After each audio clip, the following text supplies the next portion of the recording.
In Western filling,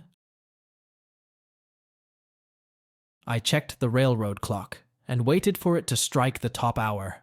I carefully put the watch back in my vest pocket, remembering to touch the ornate silver key at the end of the keychain. Ladies and gentlemen, gather round, gather round. I stepped back from the edge of the gold-trimmed, shiny scarlet wagon, fluffing up the tail of my long blood-red tuxedo slightly. I pulled my sleek black bowler over my right eye slightly to give it a proper crawfish look for the ladies. I straightened up, slipping my thumb into my gold brocade vest. Always look the crowd in the eye, for men. The crowd stood almost silent as I paused. In the distance, I heard the raven's ragged cry. I am Professor Barnabas Bartleby Bones, purveyor of fine nostrums, liniments, ointments, tonics, and tinctures. A wide range of patent medicines for every conceivable ailment, flux and pain. Rheumatism, lumbago, dyspepsia, female complaints, and... From the growing crowd, I picked out a slightly fidgety woman in a blue dress, homely enough to almost certainly be lonely, but not so much that I knew it. I made eye contact, lightly plucked the end of my thin waxed mustache, smiled a little wider, and winked at her. I lowered my voice slightly and arched one eyebrow. Hysteria. She blushed and lowered her eyes. Perfect. I pulled back the golden curtain on the uncovered side of the wagon. Look, from every dark corner of the globe, from the mysteries of lost civilizations and the secrets of savage tribes, obtained at great risk to life from the brutal Apaches and cannibals of darkest Africa. Rows of tiny clear glass bottles filled with a rainbow of tinted liquids, shining in the late afternoon sun like gems. Mostly alcohol, mostly, I hoped, harmless. I continued to speak in rapid succession, listing the various cures and their fictitious confirmations, the words flowing through me in a natural, steady stream. I wasn't even listening to myself, just scanning the crowd. I didn't have to guess as my partner slid to the other side of the wagon. I was instantly invisible to the crowd. The men held their breath, and the women blinked in shock. Ladies and gentlemen, the amazing Esmeralda de Molière, Princess of the Gypsies, seventh daughter of the seventh daughter, keeper of the hidden secrets of this vast, starry cosmos. Smoky-eyed and dusky, with the unblinking stare of a rattlesnake and sinuous movements beyond even their own, she glided forward, smooth and fluid, until she stood beside me. Her dark red dress, baring her shoulders, showed off more than would be considered decent outside the saloon, even more than most saloons allowed, but to a gypsy princess and seer, naturally, the crowd gave a little more leeway. I let them revel in it for a few long seconds, until the wives recovered enough to start throwing sideways glances at their husbands. It couldn't go on too long. Being jealous enough to want to be like her is normal, but being angry at your husband is not. In front of you is science and mysticism working together to provide you with light entertainment, healing, and comfort for your body, mind, and soul. Gentlemen, my usual trade is to deceive the eye with the quickness of my hands. I never accept bids from beggars, widows, or orphans. I started with the classic shell game, 3 nutshells and a dried pea. The showman puts a pea under one shell and then rearranges the shells. The audience must guess which shell the pea is under. Of course, the secret is that the pea ends up under whichever shell the showman wants it under. Of course, it's all an illusion, but the biggest part of the illusion is that the audience thinks they have a chance. It's all sleight of hand, and the ability to distract the audience with entertaining stories and shorthand. The classic shorthand of old conman Umbrella Jim is always a good choice. A little fun every now and then. He is loved by the best of men. If you have the nerve, and you have plenty of it, 5 is 10, and 10 is 20. The little pea is hidden under the shell. Where it will land, few can say. Pick any tackle you like. If it's right, you win. If it's wrong, you lose. I also tell variations of Ned Buntline's stories, full of heroes, villains, and noble savages. The crowd in the West is always delighted with them, even though they live here and know that most of them are just nonsense, tall tales. I didn't take the shell game too seriously and didn't take bets. I could see the sheriff lurking on the edges of the crowd, and some of the more enthusiastic officers of the law would consider betting on a shell game to be illegal gambling. Such games can bring in a lot of money in a big city with the right crowd, especially if you seed the venue with fillies. I would never use them to make money in a small town, where it can only cause misgivings. Besides, that's not why we're here. After my audience had been sufficiently shocked, I moved on to coins, cards, and disappearing and reappearing objects. Very effective, especially with the help of Esmeralda, who skillfully assisted and distracted. After half an hour of my, if I may say so, remarkable demonstrations of prestidigitation, and then half an hour of obscure, but somehow entirely plausible reading of Lady Esmeralda's mind, we moved on to the less exciting but far more lucrative activity of exchanging thin silver coins for thinner bottled promises. Some of it worked, of course. Willow extract in alcohol for headaches and other pains, camphor liniment for joint and muscle pain, syrup for children for colic, sugar syrup with a little cocaine, were certainly effective, but most of our goods were simply alcohol tinctures with laudanum and a few herbs for flavor and color. We mixed them ourselves between stops. We finally closed up as our distinguished customers departed for their evening meal, locked the wagon, and slipped into the room we had rented above the saloon. I watched my Esme unbuckle her boots. "Have you seen her?" Before answering, she took off one shoe. "No, but we just got here. We had a pretty big crowd, but there are a lot more people in this town than I expected." I didn't expect it either. It had to be some size to have a full Wells Fargo stop, but I didn't think it would be this big. We might actually have to look for it. "I'll check the dance hall. I don't think she'll work there, not with her background, but the girls might remember her passing through here." Esme was a saloon and dance hall girl herself, and she was probably luckier than I was. She was also a bit possessive when it came to me, which showed when she changed the topic of conversation. "Good choice on the one in the blue dress. She'll corral her friends once she gets the hysteria oil. I was afraid you'd pick the blonde with the big blue eyes." Her tone went from mockingly complimentary to quite disapproving. She'd never liked blondes with big blue eyes, or brunettes with big brown eyes, or redheads with any eyes for that matter. I could see her watching me intently from the corner of her big brown eyes. "The one with the huge guy looming over her like a mountain?" "I don't think so. I wouldn't want to be run out of town before we're ready." She didn't look pleased with that answer, so I decided I'd stop teasing her. She was proving to be very jealous, maybe more than jealous. Lord knew she had also proven that it was very unwise to cross her. Besides, how can she compete with my gypsy princess? She tried not to look too pleased, but when I turned and started to untie the lacing on the back of her dress, I saw her red lips lift at the corners to let me know I was safe for now. I kissed the back of her neck. She shuddered, arching her neck for more kisses. Her dress fell to the floor, and I slid back onto the bed, watching the naked Esmeralda from my seat as she floated over and picked up a small bottle from the wash basin. "Would you care for an evening libation?" She looked at me over her shoulder with a sinful smile that was equal parts joyous anticipation and malice. "Of course." Her eyes glittered slyly as she poured 2 servings of the golden liquid and handed one to me while she curled up on the corner of the mattress. "And this?" "New blend, for the treatment of rheumatism."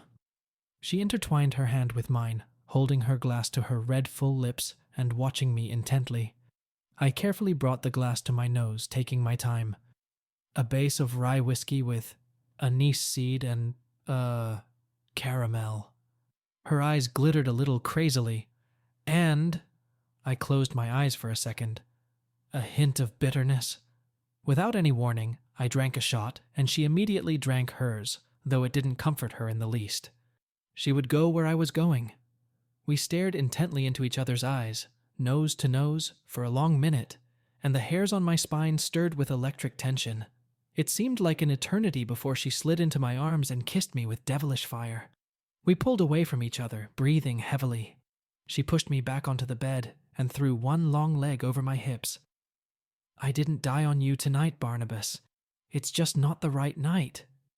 The next day, the sheriff stopped by the wagon, politely waiting for a lull in my surprisingly abundant flow of customers before entering.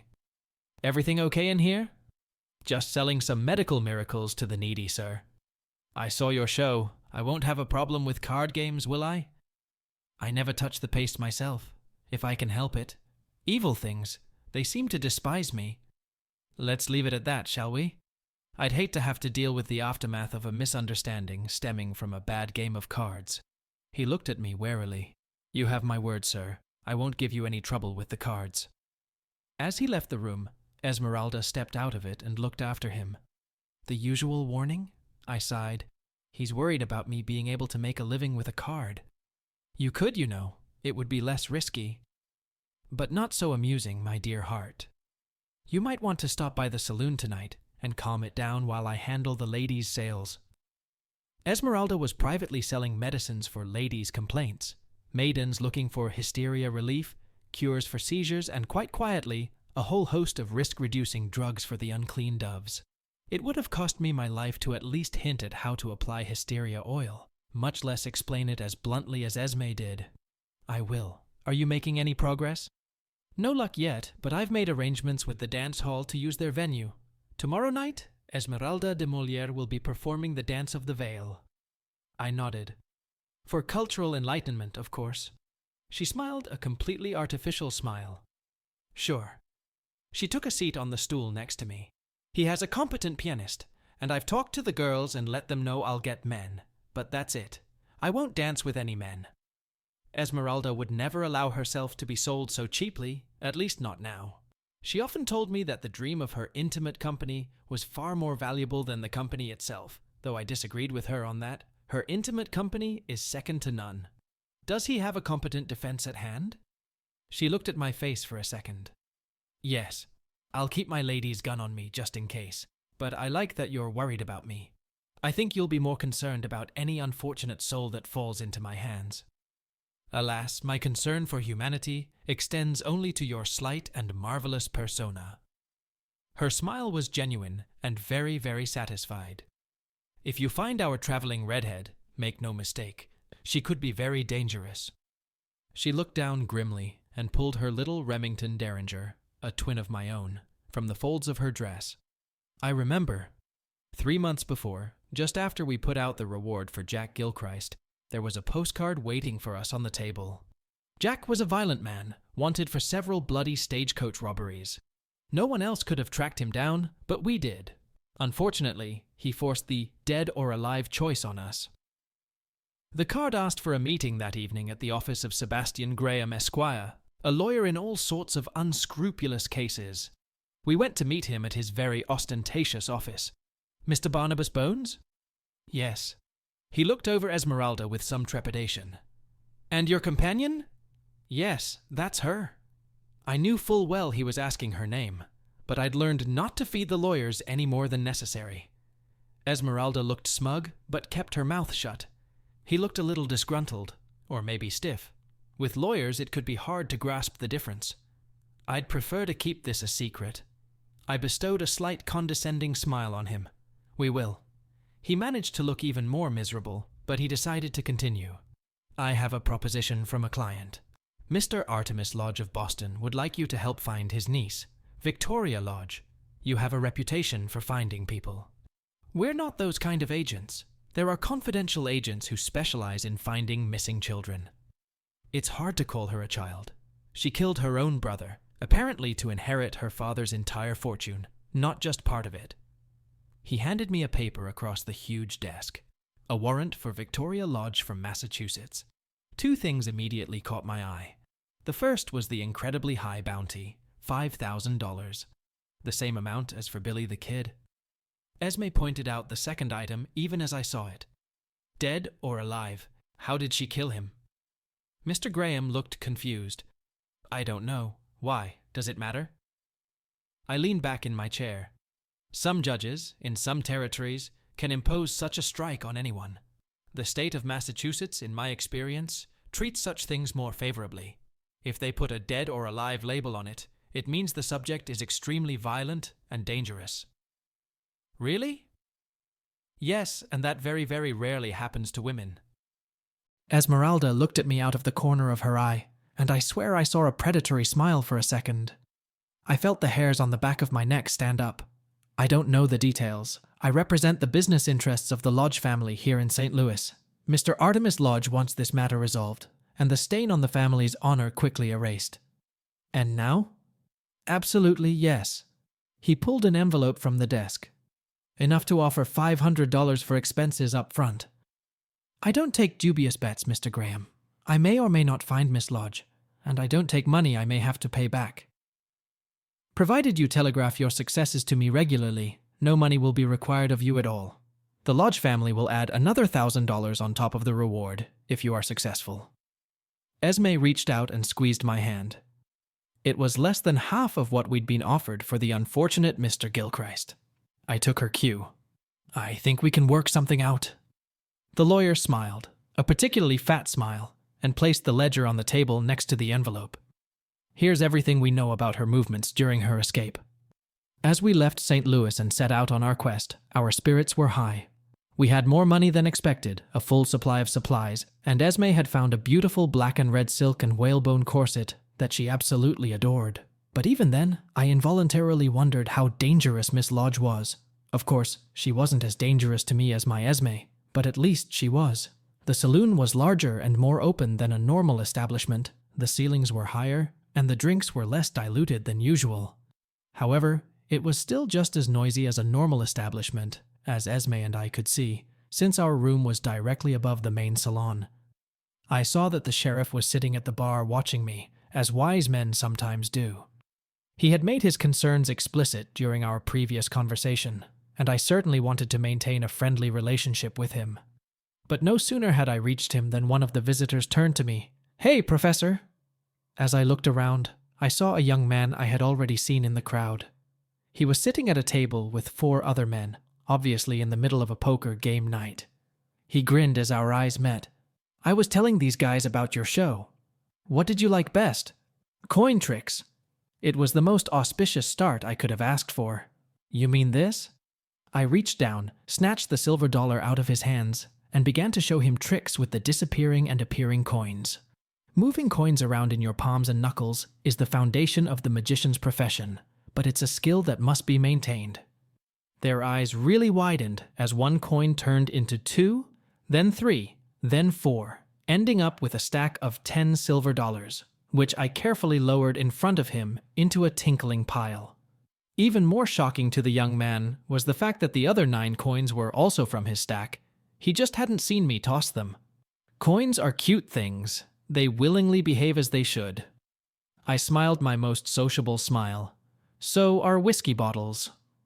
I lifted the whiskey bottle from the middle of the table and began to perform a series of tricks I hadn't used in my show. Spinning throws, the disappearing bottle, and the bottle through the table are all fairly simple and effective illusions that require no preparation and seem to particularly work on visitors who are as excited about the whiskey in the bottle as the bottle itself. Eventually, I snatched the bottle out of the air, poured myself some into an empty glass and drank it, dropping 2 slices on the table to avoid argument. Several customers applauded, and the surly bartender even smiled. A face in the crowd caught my attention. It was odd that he was here and now. Maybe it meant nothing, maybe it did, but maybe it was a chance. I frowned slightly theatrically. The cards, on the other hand, aren't very friendly. They don't seem to particularly like me. I saw the sheriff raise an eyebrow at me.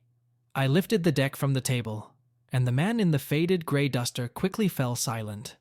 I began to shuffle, deliberately showing off all my agility. I could tell from their faces that they were impressed. Now, gentlemen, it is very, very important to remember that I am not very good at this, and that the cards hate me. I finished and began to quickly deal the cards until everyone had 5 cards, including me. The cards pretend to like me first.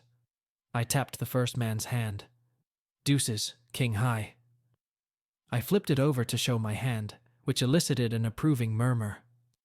3, queen. 4, jack high. 5. The sixers. Now they watched in shock and mild horror as I turned over the cards. But like I said, the cards really, deeply hate me. Things always go wrong for me. I turned my hand over without looking at it. Aces and 8s. A dead man's hand. The card that really despises me. I smiled weakly at the silent audience. Gentlemen, it's important to remember that I was completely honest when I said I wasn't very good at this.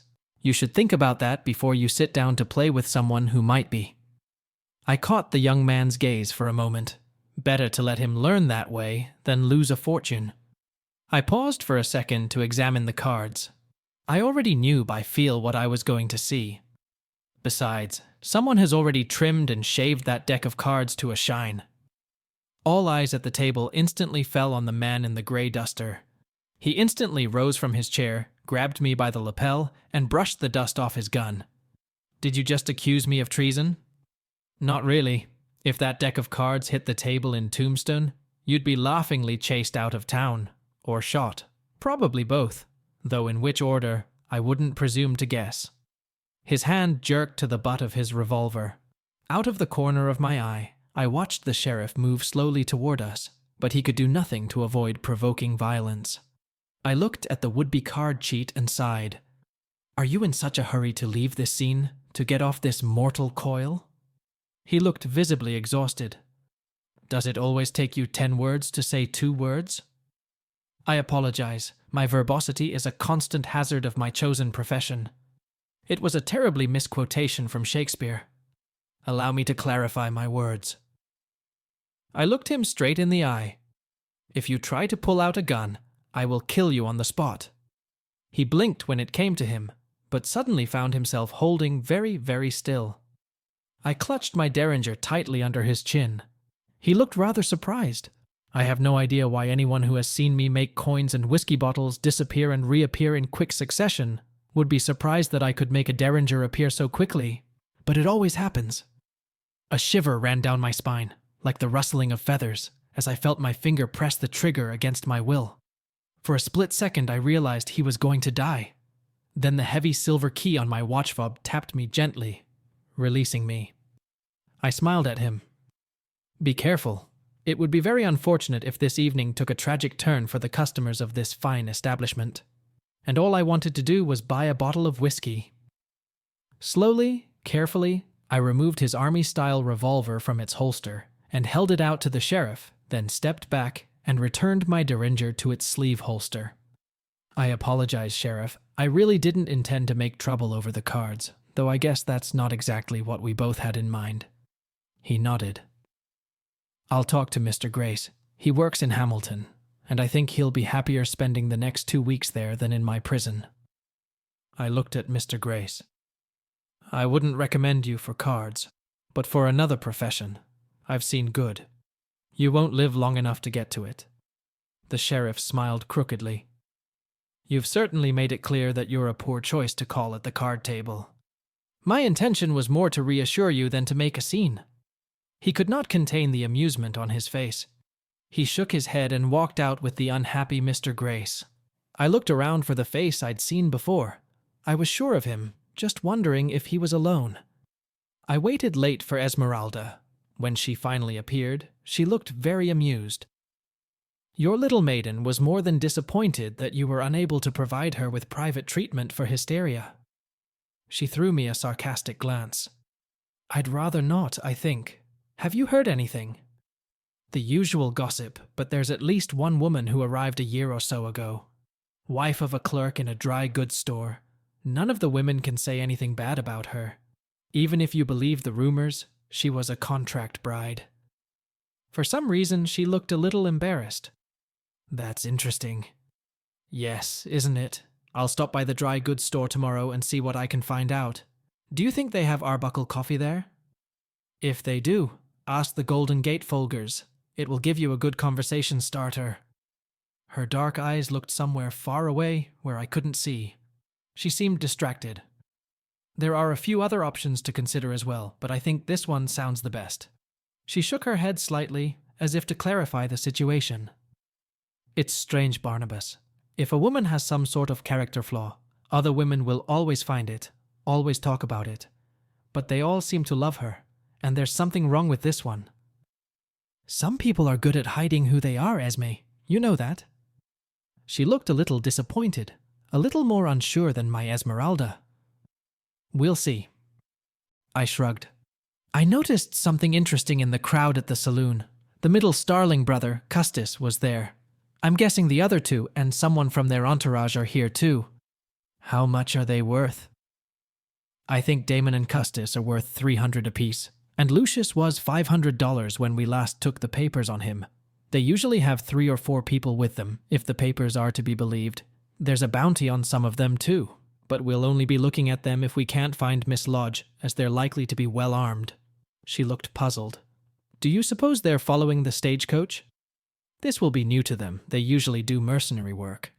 Our fugitive is worth quite a bit of money. Do you think they might be following her? I shook my head. I don't see how they would know. We got here practically blind, and I don't see how anyone else could have done it. But I suppose they could. We want to take her quietly, if we can. She grimaced. We could have warded off the Starling brothers if we'd warned the sheriff about them. We'll have to explain to the sheriff why we know that, and that might put us on the trail. I'd rather he stay under the impression for as long as possible that we're just selling patent medicines. Sometimes. She stopped, then suddenly smiled, her face softer than usual. I have a new formula for dyspepsia, Barnabas. A few minutes later, we were already sitting on the corner of the bed, clasping our hands together for our usual ritual. A little pure grain alcohol, ginger, lemon zest, some wintergreen, and some honey. That might work. Instead of taking a drink as usual, I took a sip, and she followed suit. Instead of the usual explosive heat, she just snuggled up to me, pressing her face against my shoulder. I'll be your Duma, Barnabas, but definitely not today. It was well past midnight before we had time to do anything substantial. Esmeralda had a late night at the dance hall and wanted to rest. Nevertheless, there was plenty to do. While I was busy making recipes and sales, Esmeralda made the short walk to the dry goods store. This establishment was only a few blocks away, around the corner from the stagecoach stop, across from the sheriff's office. Ordinarily, I would have stopped by to see if there were any new warrants worth executing, but I was afraid to put my hands down when a sum equal to what was at stake for Victoria Lodge. While waiting for Esmeralda, I prepared several bottles of her new elixir for dyspepsia, adding a little yellow dye to make it more attractive. I decided to label it as a secret gypsy formula, and since I suspected it would really work, I didn't mind raising the price another 10 cents. As I was setting out the new bottles, Esme approached me with a smug, cat-like grin on her face. The clerk at the dry goods store thinks very highly of you. You saved him a lot of money with your little show last night. He was at the table where you found the marked cards. It's a young fellow with brown hair, Jedediah Slade. I think he's the one who called me to the table. His wife, Kitty, was busy having a baby with a friend of theirs, but he said they'd love for us to come to their house tonight for a thank-you dinner. You have an engagement today, so you'll have to keep track of time. She gifted me with a meaningful smile full of promise. I remember, and you know how it affects me. I returned her smile with the same promise. Of course I do. When she went out to check on the dance hall, there was a slight rasp in her gait. Late that afternoon, I stood with Esme at the door of a small, clean house on the outskirts of town, with chickens scrabbling around in the dirt. A young man from the saloon opened the door and invited us in. Come in, sir, ma'am. His wife stood directly behind him and touched his elbow with obvious tenderness. Red hair, green eyes. She definitely fit the description. This is my wife, Catherine. She most often responds to Kitty. She smiled broadly. Jed says we should thank you. I smiled at her a second time. Even if, or maybe, and especially if she really was our prey, Esmeralda wouldn't be thrilled if I smiled at any redhead, and that could be a little dangerous. Just a fortunate turn of events. I'm sure your husband would have figured it out quickly. Jed shook his head, smiling slightly self-deprecatingly. Not before I've lost more than we'd be sorry to lose. Kitty's pretty tolerant, but she'd be absolutely thrilled. Kitty wrinkled her nose. I'd forgive him in a couple days. I just can't stay mad at the man. I don't know. You've managed to be mad at me for 3 or 4 months. That's because I didn't know you. She looked at Esme. We didn't exactly get off to the usual start. We sat down at the table for a dinner of steak and fried potatoes. Esmeralda smiled at Kitty. So what did you mean by a rough start? When we first met, I was sitting in a puddle of water and wasn't in the most welcoming state of mind. What's wrong? I was a contract bride, the third daughter of a Rhode Island milliner, and I wasn't the belle of the ball, so I answered a marriage ad in the paper and corresponded with a man in St. Elmo for 6 months. I packed my bags and traveled all the way there, but I found out he had died a month before I arrived. I had nowhere to stay and not enough money, so I tried to go home and ended up here. And the water. It was pouring rain. I was trying to walk to the hotel, hoping they would let me do my laundry in exchange for a room. I was crying and not looking where I was going. She shrugged. Splatter. Jed grinned. I was coming back from a delivery and saw her sitting there and asked if she was okay. She said she was fine. Kitty leaned forward, eyes glittering. So he's gone. She said she was fine. I raised an eyebrow. I think, young man, you've fallen into a classic riddle of the feminine kind. They never tell you what they mean until they've done it. Then they don't let you know they've done it until it's too late. They are sphinxes. No man has ever solved their riddles, and they aren't kind enough to just kill you for failing to answer a question they didn't even ask. I watched Esmeralda and Kitty smiling secretly at each other, but pretended not to notice. So what happened? Kitty rolled her eyes. I dragged my suitcase to the boarding house, but they were full and didn't need any help.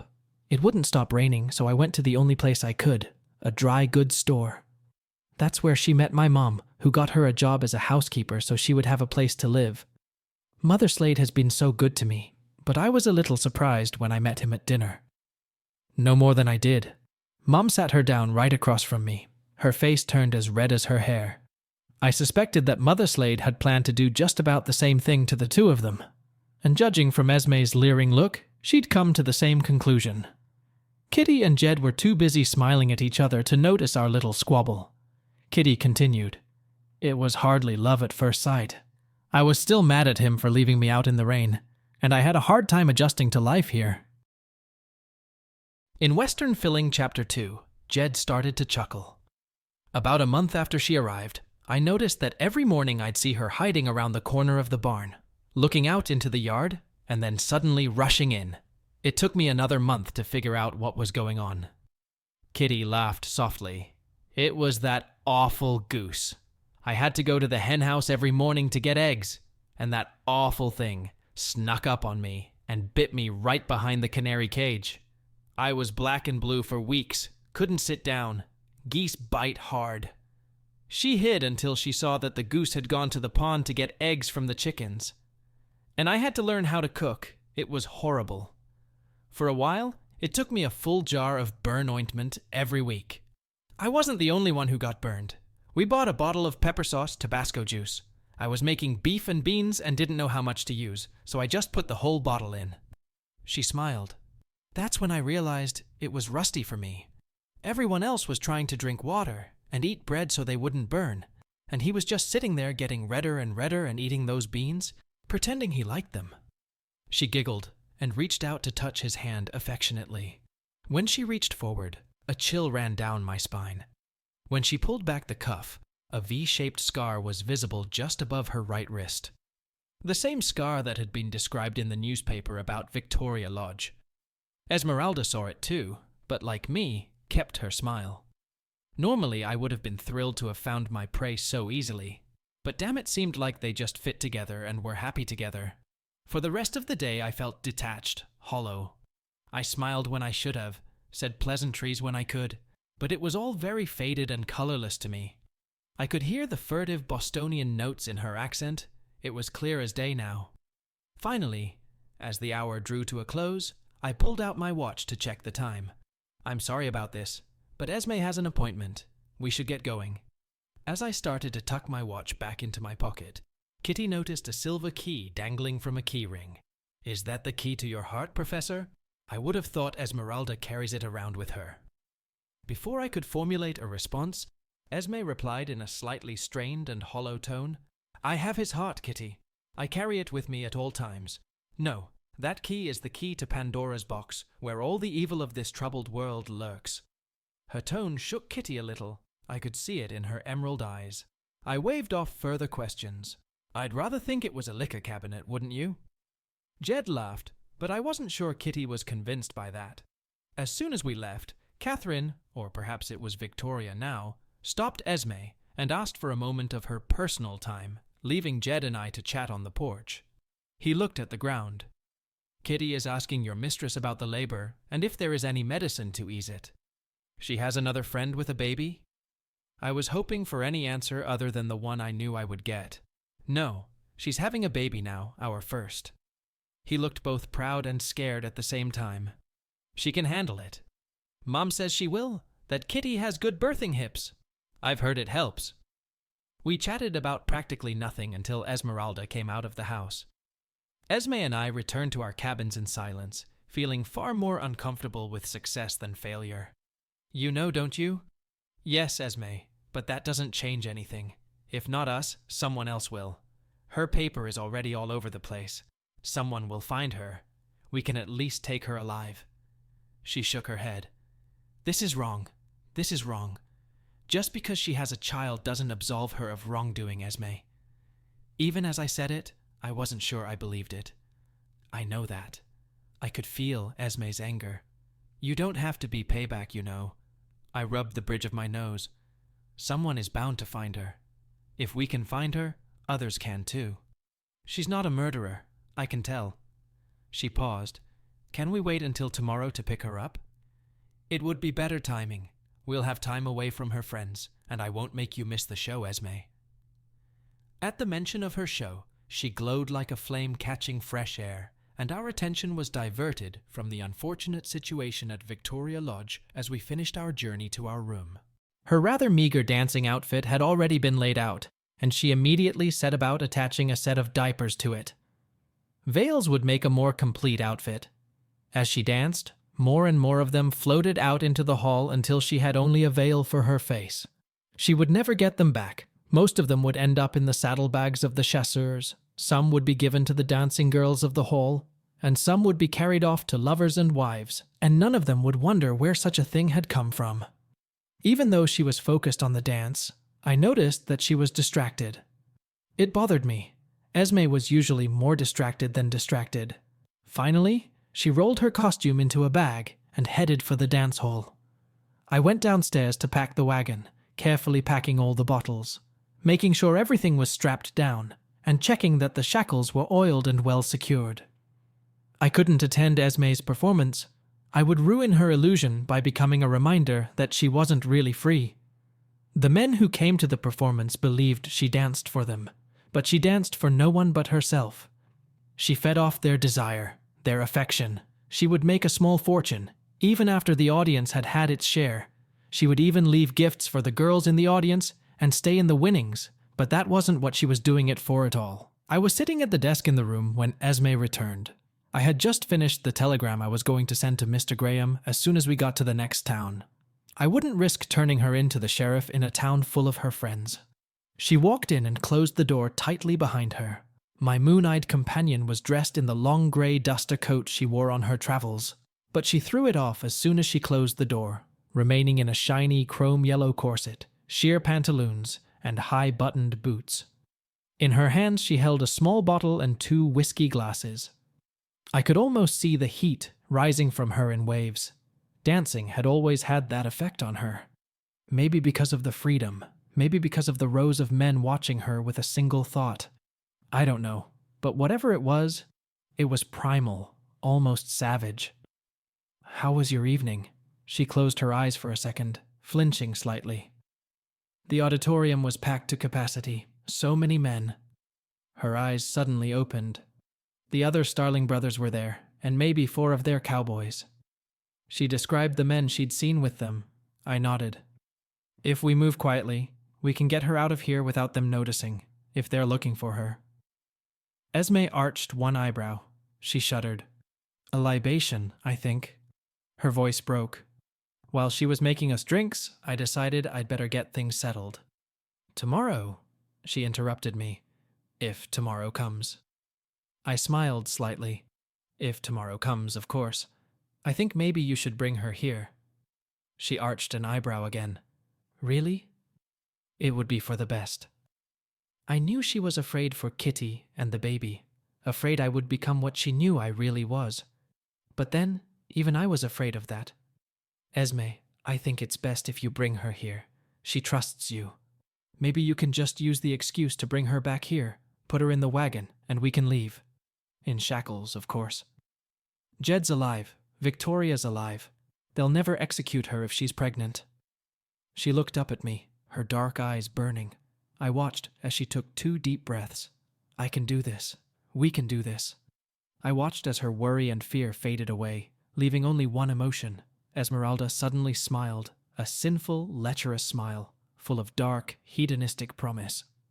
She reached for the whiskey glasses, but she was so distracted, so focused, that her hand flicked the glasses and the small bottle into the wash basin. For a moment, she looked into the wash basin, but then she turned and made her way toward me, leaning in to kiss me slowly, with an almost hellish heat.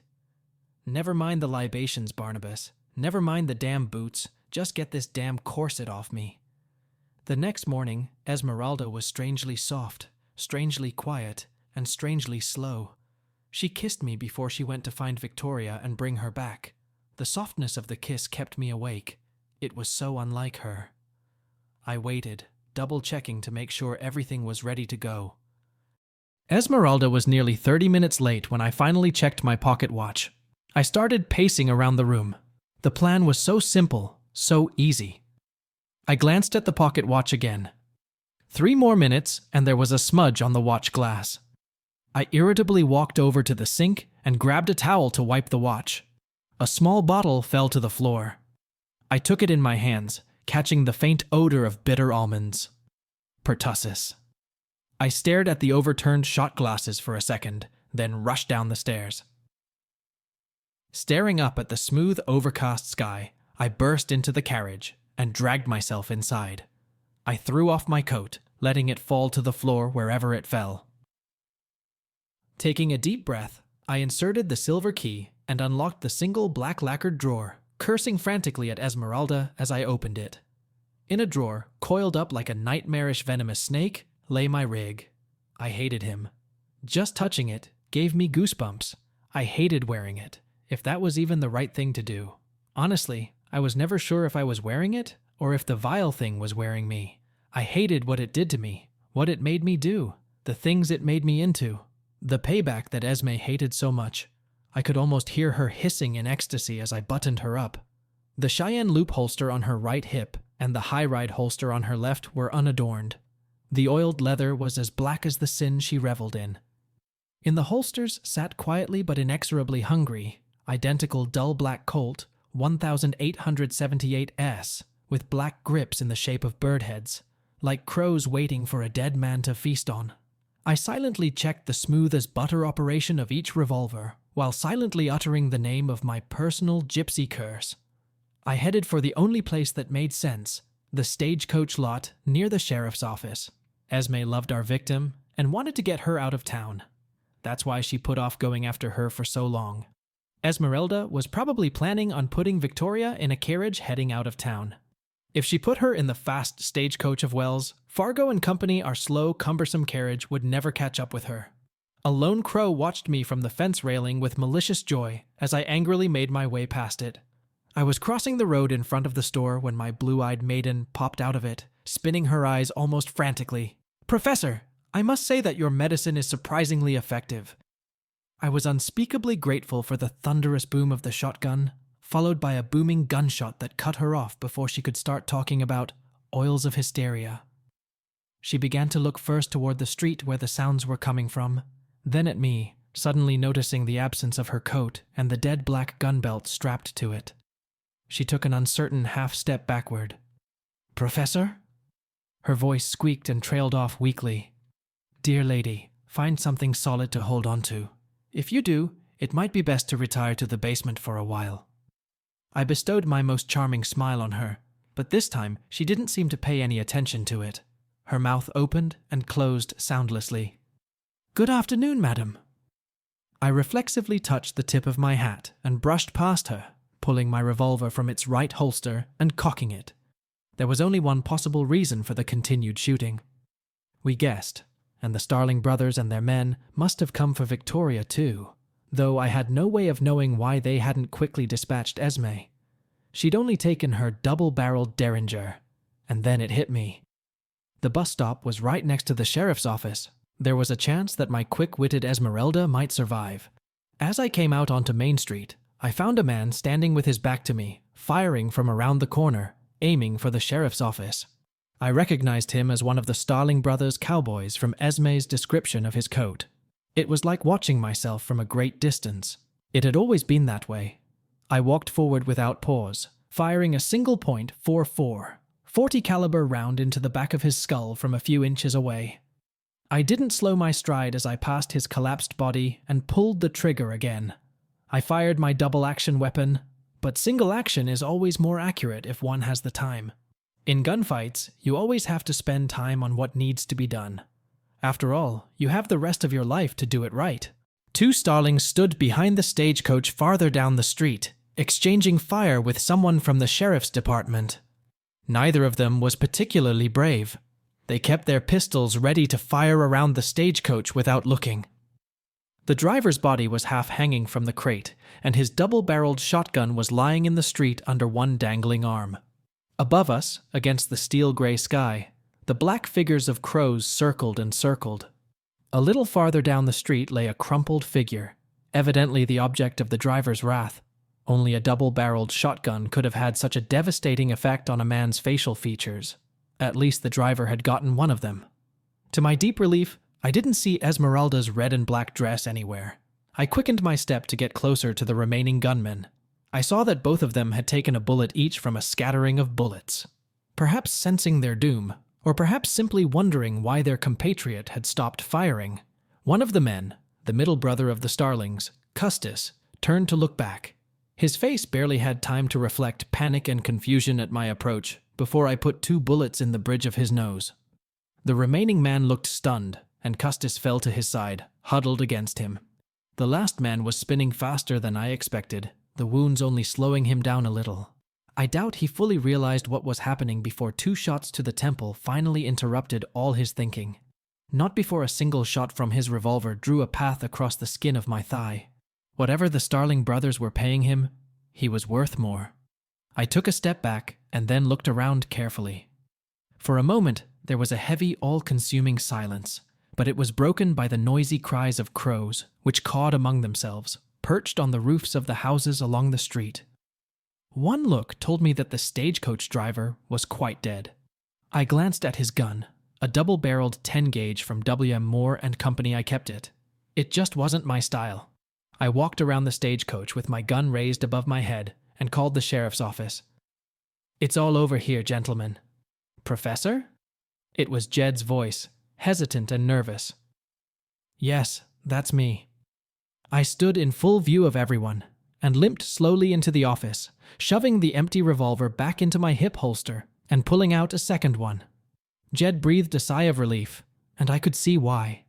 He crouched next to the sheriff, who had obviously been shot in the right arm and side, high above the ribcage. He might survive, since he was still conscious, and the blood was oozing slowly, rather than flowing in a bright red stream. The sheriff silently looked me over, inspecting the equipment, and his face darkened. There was no one in the office but the 2 of them. "Where are the ladies?" Jed shook his head.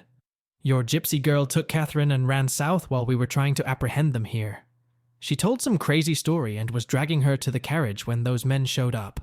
Let me reload." I pointed the gun in his direction, but didn't aim it at him. "Move the gun toward me, Jed."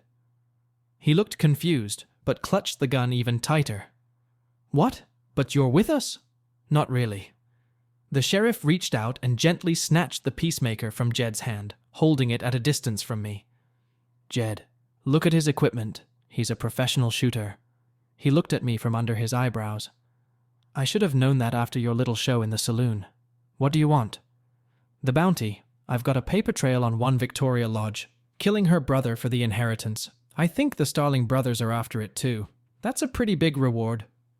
A light flickered in the sheriff's eyes, but Jed remained in disbelief. "What does this have to do with us?" "You know her as Catherine Slade." Jed looked as lost as ever, but now he looked like I'd kicked him in the stomach. The sheriff shook his head, slowly and angrily. "God damn it.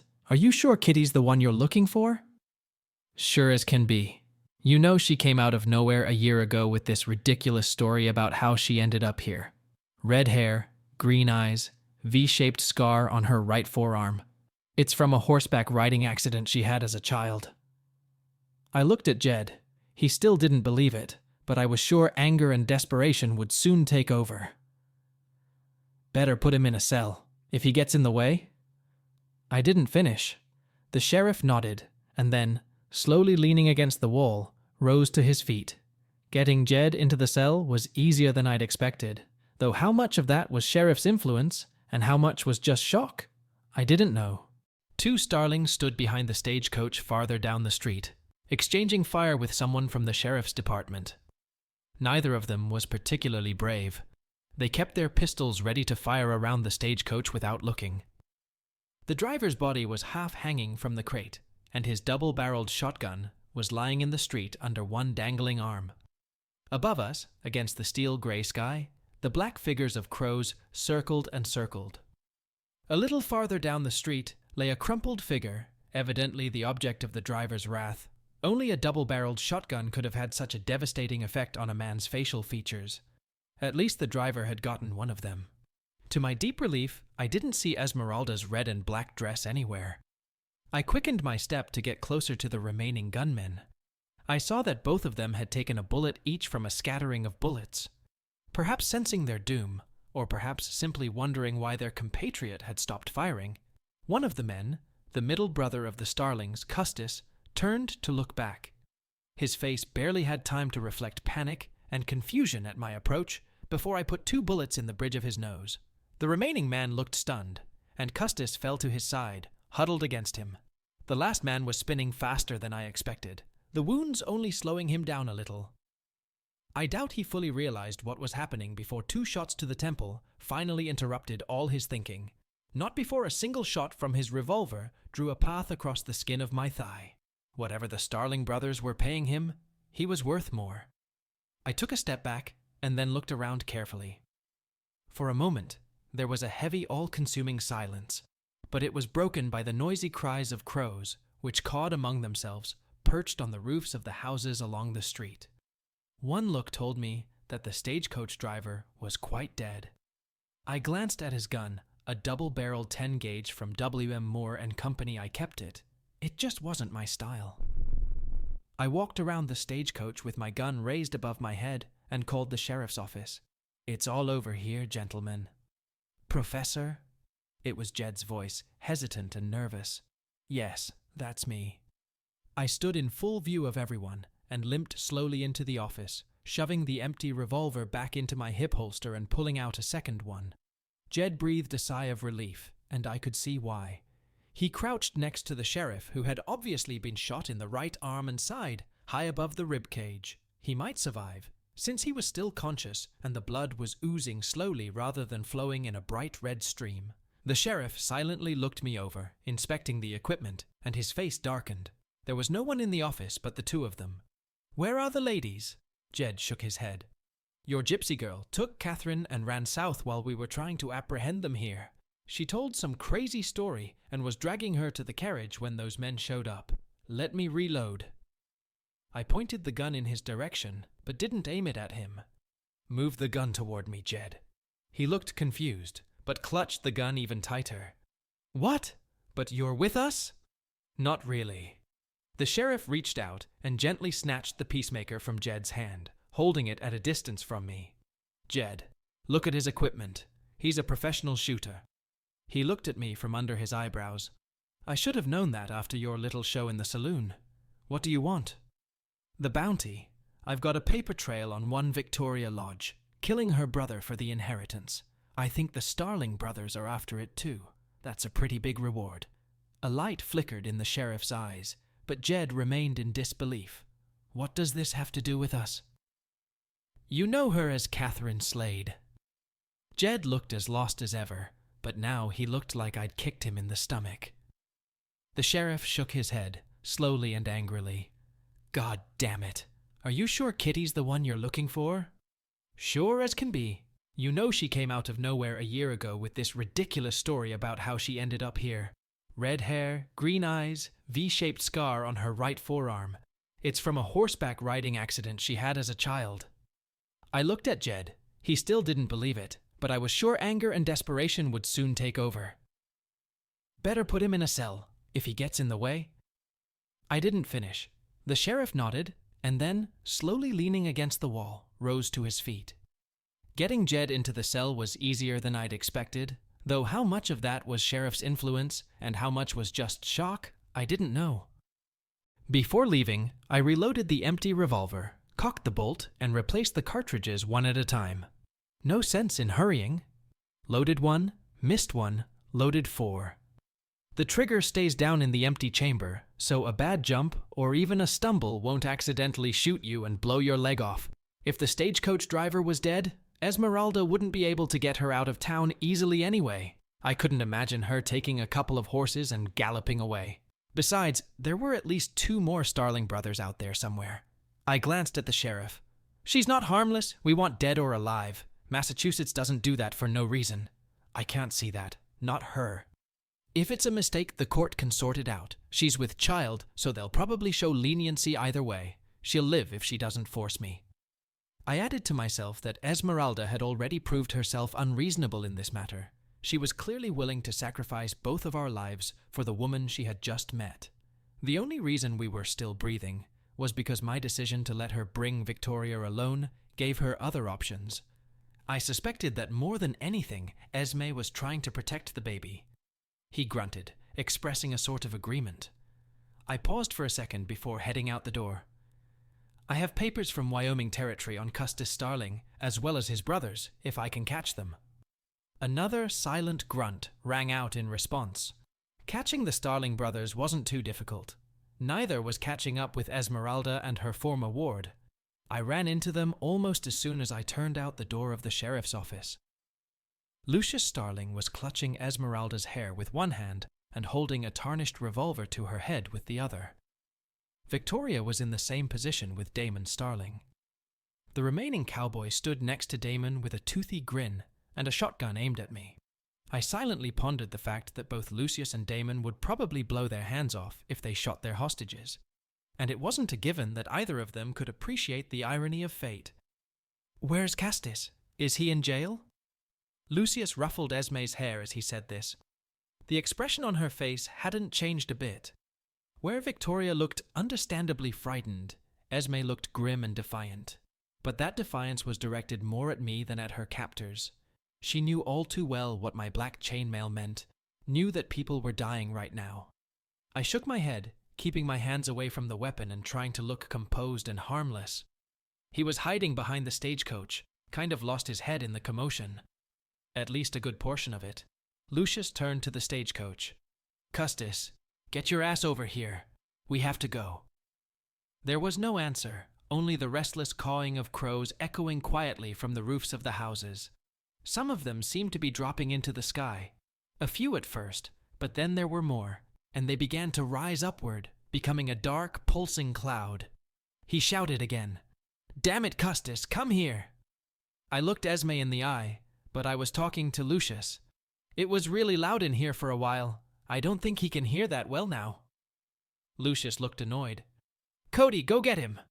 The smiling footman frowned and began to walk slowly toward the carriage, cradling the body of the man the carriage driver had killed and shaking his head. I portrayed my most reasonable smile. "I'm sure we can work something out." Lucius shook his head. "We're taking the reward, and her." He ruffled Esmeralda's hair with a nasty chuckle, which Damon immediately repeated. Her face grew grim and cold. She knew what that meant. They needed her for the same reason Victoria was still alive, even though the mortgage said, dead or alive. Cody finally reached the carriage and peeked behind it.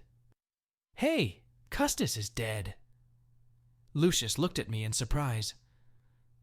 "I thought you said—" In the sky above us and on the rooftops, the crows began to carp and caw to each other joyfully. "Oh, I know he's dead. I killed him. He was hiding in there, yellow soaked through." "Damn your eyes!" Lucius's face contorted with rage as he pulled the gun away from Esmeralda's head to point it at me. She tore towards him, as if trying to hug him. There was a loud, but strangely muffled thud between them, and in response, he fired his revolver into the dirt at his feet. Lucius took a step back with a shocked look, trying to hold onto the weapon as a red stain spread across his shirt. Damon finally realized what was happening, but he didn't have time to do anything about it. Victoria was already starting to lurch downward from the gunshots, throwing him off balance a little, and I was already starting to snatch my gun. There's nothing faster on God's green earth than the hand of a man who does magic tricks for a living. Damon, of course, was no such thing. The ecstatically rising chorus of the black-winged storm overhead was joined by my Firebird. Damon's eyes rolled back, and he stared at them incredulously, as if trying to see the bullet hole in his forehead. I turned, wincing at the pain in my hip, and then put 3 rounds into Cody. He fell to the ground, still trying to get his submachine gun ready and trying to realize the turn of events. More and more crows were rising into the seething mass above us, their cries becoming more and more shrill. Lucius dropped to his knees, still trying to lift the revolver, but it seemed to become heavy, almost infinitely heavy, in his hand. Esmeralda crouched slightly, looking into his unfocused eyes, watching him fade away with hungry and wild admiration. The cries of the crows above us turned into an almost deafening, rapturous cacophony. She whispered something low and husky to him. I couldn't make out what she was saying to him, and if Almighty God has any mercy left for me, I'll never know. I couldn't let it go on, couldn't let her enjoy it too much. I pulled the trigger of my weapon and put the last round in Lucius's eye. Esmeralda turned her head and looked up, blackly furious that I had interrupted this precious moment. Enough, Esmeralda, enough. I said it softly, in an apologetic tone. I slid the revolver back into its holster. Esmeralda turned to me, straightened up, and pointed her derringer at me, firm, unwavering. You're not taking her. Esmeralda, darling, what are you doing? Her dark eyes flashed. She's innocent.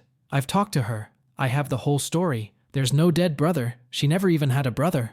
Just an uncle who wanted her money. She was the heiress, but he was supposed to manage her fortune until she turned 25.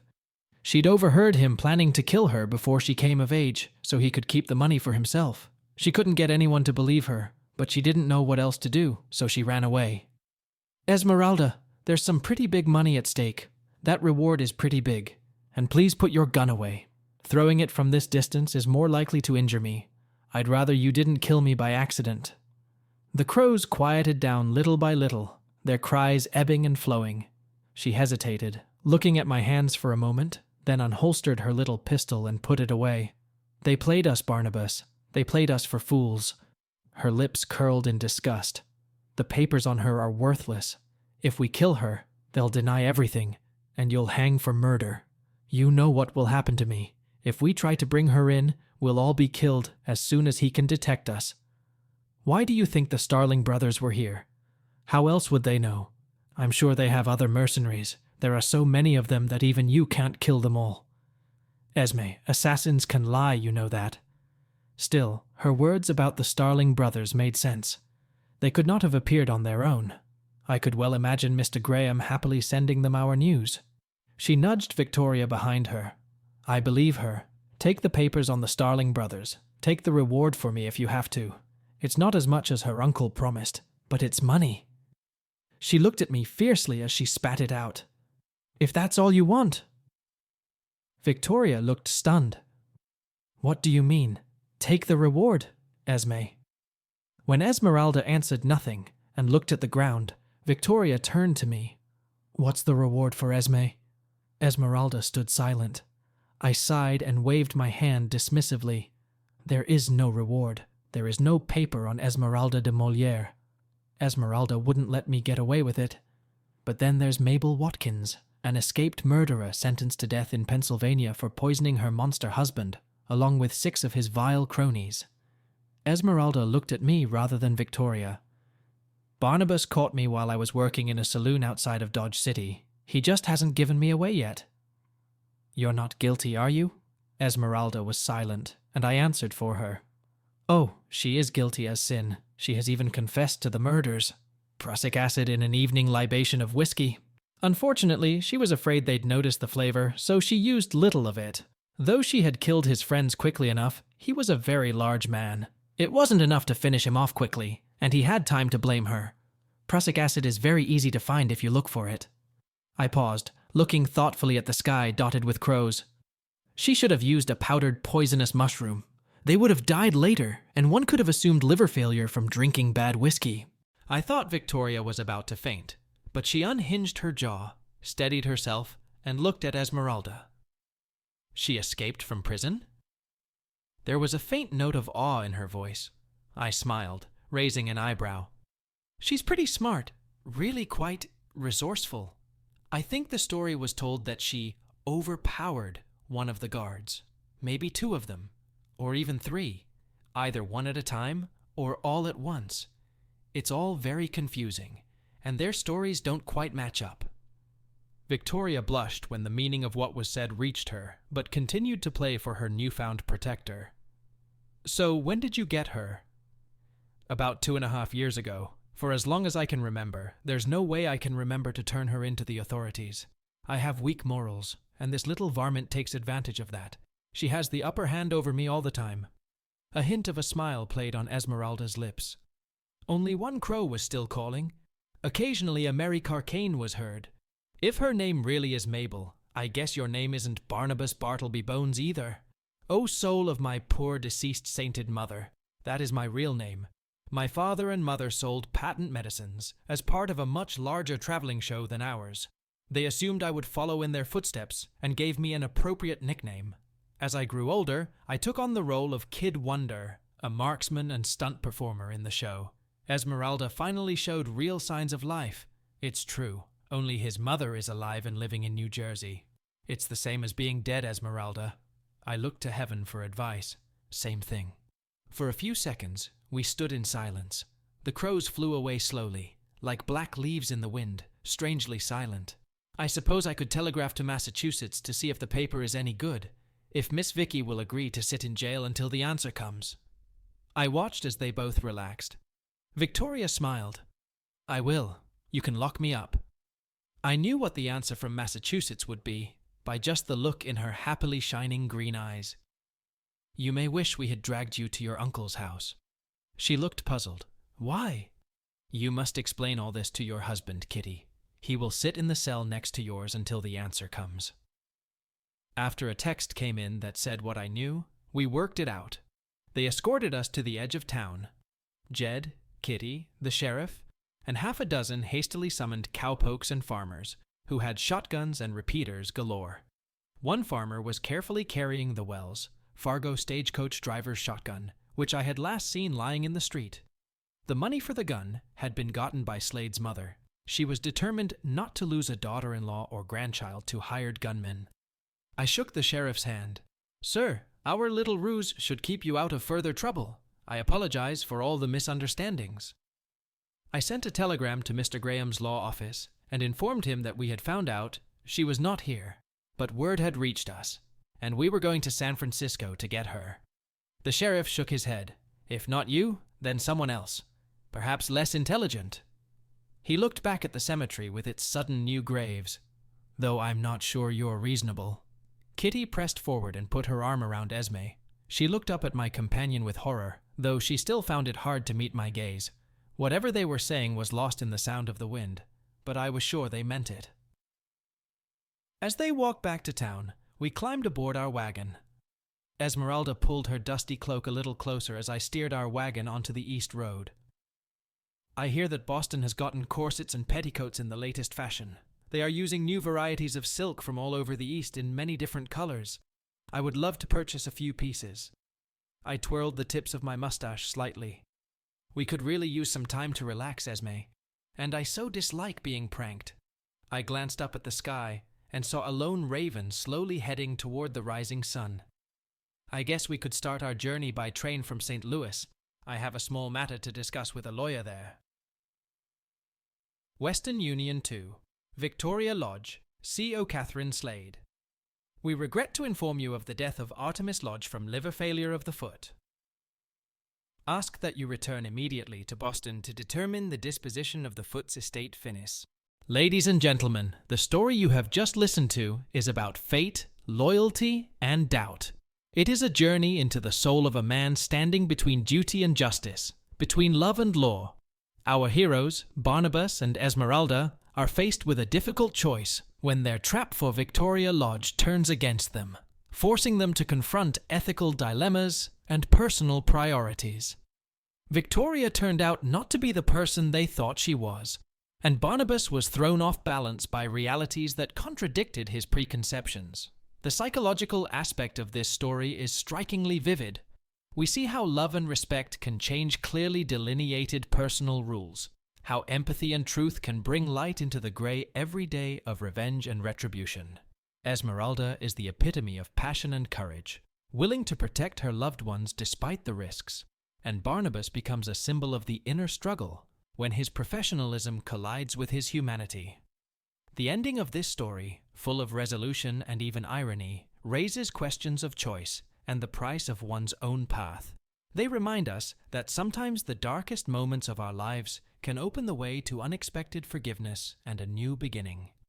The story concludes with Barnabas and Esmeralda leaving for Boston, but no longer as hunters, but as free souls finding their way in a world full of gray shades of morality. For those looking for a full immersion into this turbulent world of westerns without missing any details, I remind you that the complete uncensored version is already available on our Patreon, where you can explore every corner of this gripping story. Single souls finding their way in a world full of gray shades of morality.